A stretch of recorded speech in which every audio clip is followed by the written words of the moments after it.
ಇನ್ನು ಮುಂದೆ ನಿಮ್ಮ ನೆಚ್ಚಿನ ಧಾರಾವಾಹಿಗಳ ಫುಲ್ ಎಪಿಸೋಡ್ಗಳು ಸನ್ ನೆಕ್ಸ್ಟ್ ಆಪ್ನಲ್ಲಿ ಮಾತ್ರ. ನಾನಿದ್ರ ಬಗ್ಗೆ ಚರ್ಚೆ ಮಾಡ್ತಾ ಇದ್ರೆ ವಾದ ಆಗತ್ತೆ, ಆಮೇಲೆ ಅದು ಜಗಳಕ್ಕೆ ತಿರುಗತ್ತೆ. ನೋಡಿದ್ರ ಅತ್ತೆ ಹೇಗ್ ಮಾತಾಡ್ತಿದ್ದಾಳೆ ಅಂತ? ನಾವು ಈ ಮನೆಯವರೇ ಅಲ್ವಾ? ಎಲ್ಲ ಇವಳು ಮಾತಾಡಿದ್ದೇ ಆಗ್ಬೇಕು, ಇವಳು ಹಠಾನೇ ಗೆಲ್ಬೇಕು. ಹೀಗಂತಿದ್ರೆ ನಾವು ಮನೆಯವ್ರಂತ ಹೇಗ್ ಅನಿಸ್ಕೋತೀವಿ? ಈ ಮದ್ವೆ ಬಗ್ಗೆ ನಿಮ್ಮೆಲ್ಲರೂ ಅಭಿಪ್ರಾಯ ನನಗೆ ಚೆನ್ನಾಗಿ ಗೊತ್ತಿರೋದಕ್ಕೆ ನಾನ್ ನಿಮ್ಮ ಹತ್ರ ಯಾವ್ದನ್ನು ಏನನ್ನು ಕೇಳ್ತಾ ಇಲ್ಲ.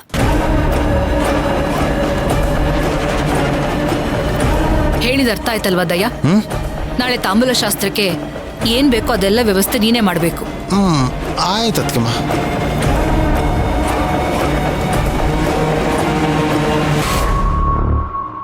ಯಾರು ತಲೆಗೆ ಹೆಚ್ಚಿಗೆ ಕೆಲಸ ಕೊಡೋದಕ್ಕೆ ಹೋಗ್ಬೇಡಿ. ಯಾರೇನೇ ಮಾಡಿದ್ರು ನಾಳೆ ತಾಂಬೂಲ ಶಾಸ್ತ್ರ ನಡೆದೇ ನಡೆಯುತ್ತೆ.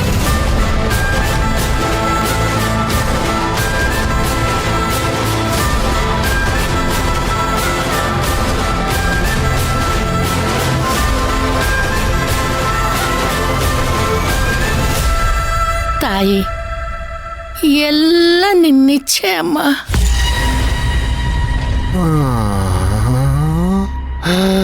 ತಾಗ ದಮೇ ಉಲ್ಟಾ ಹೊಡೆಯುತ್ತೆ ಅಂತ ಗೊತ್ತಿತ್ತು, ಆದ್ರೆ ಈ ರೇಂಜ್ಗೆ ಈಗ ಮುಂದೆ ಅಕ್ಕ ಹೇಳಿದ್ದೇನೂ ಆಗ್ಬಾರ್ದು. ಹೌದೌದೌದು, ಆಗ್ಬಾರ್ದು. ಆದ್ರೆ ಅದಕ್ಕೇನ್ ಮಾಡ್ಬೇಕು?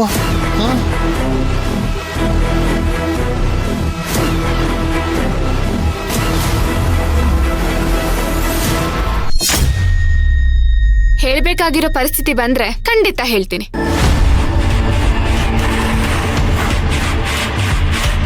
ಹೇಳ್ತೀಯಾ? ಹೇಳು, ಪರವಾಗಿಲ್ಲ.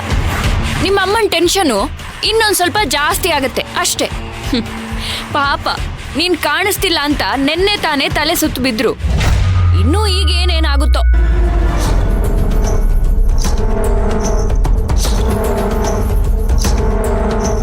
ಯಾಕೆ ಹೀಗ್ ನಡ್ಕೋತಿದ್ದೀರಾ ಅತ್ಗೆ? ಮುಯ್ಯಿಗೆ ಮುಯ್ಯಿ ಅನ್ನೋ ಮಾತನ್ನ ನೀನ್ ಕೇಳಿಲ್ವಾ ಭಕ್ತಿ? ನೀನ್ ನನಗ್ ಮಾಡಿದ್ದನ್ನೇ ನಾನ್ ಮಾಡಿದೀನಿ ಅಷ್ಟೇ. ನಾನೇನ್ ಮಾಡಿದ್ದೀನಿ ಅದ್ಕೆ? ತುಂಬಾ ಇದೆ. ನಿಜ ಹೇಳಕ್ಕೋದ್ರೆ ನೀನ್ ನನಗ್ ಮಾಡಿದ ಅನ್ಯಾಯಕ್ಕೆ ನಾನ್ ನಿನಗೆ ನ್ಯಾಯ ಕೊಡಿಸ್ತಾ ಇದ್ದೀನಿ.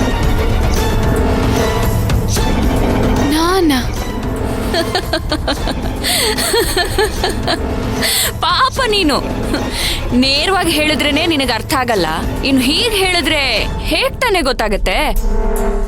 ಸರಿ, ಬಿಡ್ಸಿ ಹೇಳ್ತೀನಿ. ನಾನೀ ಮನೆ ಸೊಸೆಯಾಗಿ ಬರೋದಿಕ್ಕೆ ನೀನೇ ಕಾರಣ.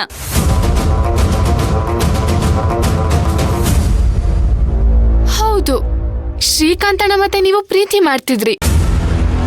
ನೀವು ಮನೆಯವ್ರ ಹತ್ರ ಹೇಳ್ಕೊಳ್ಳೋದಿಕ್ಕೆ ಭಯ ಪಡ್ತಿದ್ರಿ ಅಂತ ನಾನೇ ಹೇಳ್ದೆ. ಬೇಕಾಗಿರ್ಲಿಲ್ಲ.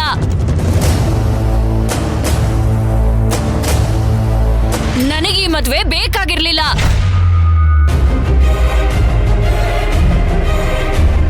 ಅಂದ್ರೆ ಅಣ್ಣನ ನೀವು ಪ್ರೀತಿಸಿರ್ಲಿಲ್ಲ. ಪ್ರೀತಿ ಮಾಡೋ ತರ ನಾಟಕ ಮಾಡ್ತಿದ್ದೆ. ನಿಮ್ಮಣ್ಣನ್ ದುಡ್ಡಿನ ಮೇಲೆ ಪ್ರೀತಿ ಇಟ್ಟೆ ಹೊರತು ನಿಮ್ಮಣ್ಣನ ಮೇಲಲ್ಲ.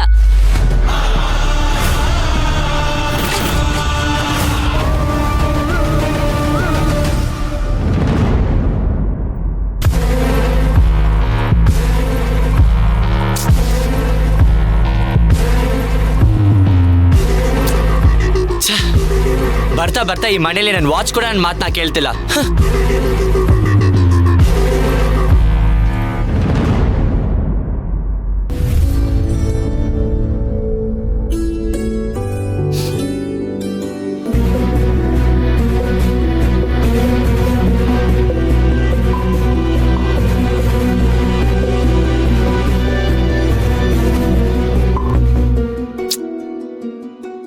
ಈ ಮನೇಲಿ ನಿನ್ ಮಾತನ್ನ ಎಲ್ರೂ ಕೇಳ್ತಾರೆ, ಆದ್ರೆ ಅವ್ರು ಕೇಳಿಸ್ಕೋತಿದಾರೋ ಇಲ್ವೋ ಅನ್ನೋದು ನಿನಗೆ ಗೊತ್ತಾಗ್ತಿಲ್ಲ. ಪ್ರತೀಕ್, ವಿಷಯ ಏನು ಅಂದ್ರೆ, ನಿನ್ನಲ್ಲಿ ಬಾ ಅಂತ ಯಾರು ಕರೆದಿದ್ದು? ಕರಿಬೇಕು ಅಂತ ಏನಾದ್ರೂ ಇದೆಯಾ? ನೀನ್ ಕಷ್ಟ ಪಡ್ತಿರೋದ್ ನೋಡಿ ಸಹಾಯ ಮಾಡ್ಬೇಕು ಅಂತ ಅನಿಸ್ತು, ಅದಕ್ಕೆ ಬಂದೆ. ಬೆಳಗ್ಗೆ ಶುರು ಮಾಡಬೇಡ. Please get away from my side. ಹೋಗ್ತೀನಿ. ಹೋಗೋಕ್ಕಿಂತ ಮುಂಚೆ ಏ ಇದನ್ನ ರೆಡಿ ಮಾಡೇ ಹೋಗ್ತೀನಿ.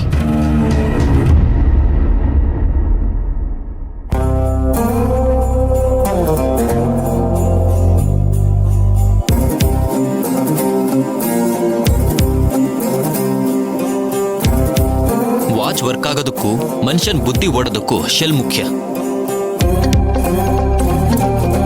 ಈ ವಾಚಲ್ಲಿ ಶೆಲ್ ಸರಿಯಾಗಿ ಪ್ಲೇಸ್ ಆಗಿಲ್ಲ ಅಂದ್ರೆ ಹೇಗೆ ಕೆಲಸ ಮಾಡುತ್ತೆ?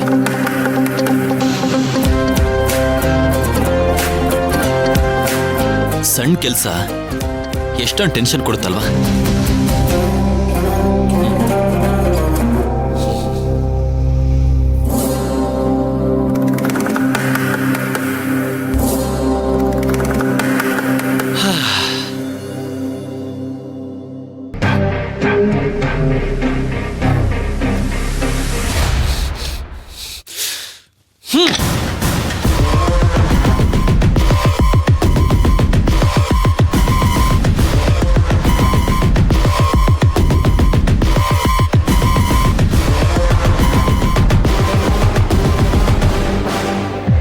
ಏನ್ ಹೇಳ್ತಿದ್ದೀರಾ?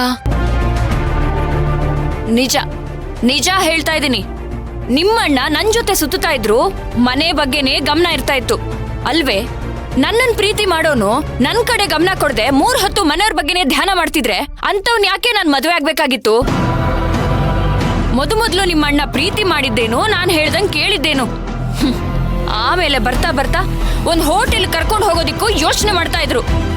ಈ ದುಡ್ಡಿದ್ರೆ ಮನೆ ಸಾಮಾನಿಗಾಗುತ್ತೆ, ಒಂದ್ ಐಸ್ ಕ್ರೀಮ್ ತಿಂದ್ರೆ 1.5 ಲೀಟರ್ ಹಾಲು ಬರುತ್ತೆ ಅಂತ ಲೆಕ್ಕಾಚಾರ ಹಾಕಕ್ ಶುರು ಮಾಡಿದ್ರು. ಅವಾಗ ನಿಮ್ಮ ಅಣ್ಣನ ಮೇಲೆ ನನ್ಗೆ ಜಿಗುಪ್ಸೆ ಬರಕ್ ಶುರು ಆಯ್ತು. ಸೈಲೆಂಟ್ ಆಗಿ ಇವನಿಂದ ದೂರ ಹೋಗೋಣ ಅಂತ ಟ್ರೈ ಮಾಡಿದೆ.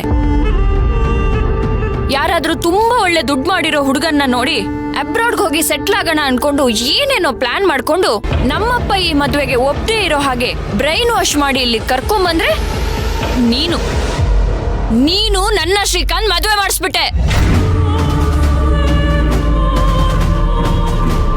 ನಿನ್ನಿಂದ ನನ್ನ ಜೀವನನೇ ಹಾಳಾಯ್ತು. ಫಾರಿನ್ ಅಲ್ಲಿ ಇರ್ಬೇಕು ಅಂತ ಆಸೆ ಪಟ್ಟವಳು ಈ ಕೊಂಪೆಲಿ ಕೊರಗೋ ತರ ಆಯ್ತು. ಇದೆಲ್ಲ ಆಗಿದ್ದು ನಿನ್ನಿಂದ. ಇದೆಲ್ಲ ಹಾಳಾಗೋಗ್ಲಿ ಅಂತ ಅನ್ಕೊಂಡ್ರು ನಿಮ್ಮ ಅಣ್ಣ ನನ್ನನ್ನ ಪ್ರೀತಿಯಿಂದ ನೋಡ್ಕೋತಿದ್ದಾರೆ ಅಂತ ಅನ್ಕೊಂಡ್ಯಾ? ಯಾವಾಗ ನೋಡಿದ್ರು ಮನೆ ಭಕ್ತಿ ಅಂತ ಅವ್ರ ಬಾಯಲ್ಲಿ ಕೇಳಿ ಕೇಳಿ ನನ್ಗೂ ಸಾಕಾಗಿ ಹೋಗಿದೆ. ಅದು ಅಲ್ದೆ ಪ್ರಸಾದದ ವಿಚಾರಕ್ಕೋಸ್ಕರ ಊರವ್ರ ಮುಂದೆ ಎಲ್ಲ ಕ್ಷಮೆ ಕೇಳಿ ನಾನ್ ತಲೆ ತಗ್ಸೋ ಹಾಗೆ ಮಾಡೋದಿಕ್ ಕಾರಣ ನೀನೇ ಅಂತ ನನಗ್ ಚೆನ್ನಾಗ್ ಗೊತ್ತು ಭಕ್ತಿ. ಪ್ರಸಾದದ ವಿಚಾರನ ನಿಮ್ಮ ಅಣ್ಣಂಗ್ ಹೇಳ್ಬೇಡ ಅಂದ್ರು ನೀನ್ ಹೇಳಿದ್ಯಾ ಅಂದ್ರೆ ಏನರ್ಥ?